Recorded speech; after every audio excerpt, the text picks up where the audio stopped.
May gabi sa tanan na diya karon ang ato ang ambungan maabtik nga City Councilor sa Cagayan de Oro, may lain si Honorable Kinit Kala. Sir, kining activities alayon sa imong chairmanship, di ba, sir, no?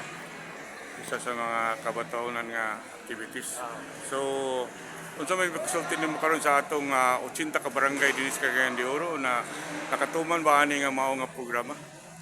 So maayong gabi sa inyo sa mga tigpaminaw diya o kini din no is chairmanship ni siya under kang Councilor Girly Balaba under sa Women and Children Protection. So in this case ato ang mga 80 ka barangay nagpasalamat pud kuno nga i-apply gud gyapon ni silang matag barangay para mahimong child friendly ang ilang barangay para sa atong mga kabataan gyapon.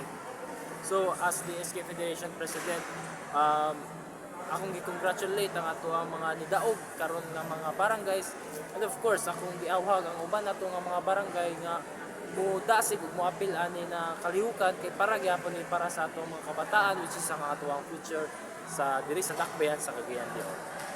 Oh. Isip mao nga ehemplo si Kinit karon sa ka-successful na kabataonan. So, pohon napagyapon ng slogan nga the hope of our country, no? Napagyapon. So, mo nang kinahanglan ng child-friendly barangay. So, nababakay mga panawagan kagawad para sa ato. Not only for Cagayan de Oro, ha? So sa tuwa mga kabatanunan diya no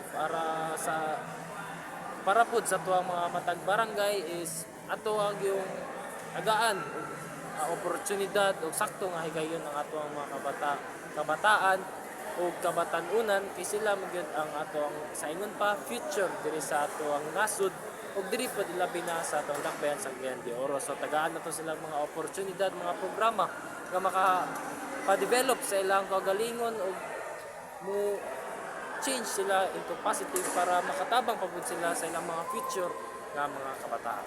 Kana lang ato silang tagaan og sakto nga programa og sakto nga pagtan-aw para sakto pud ang ilang pagdako. Kana lang maayong gabi og Mo kato siya lang Kinit sa Cagayan de Oro atong City Councilor.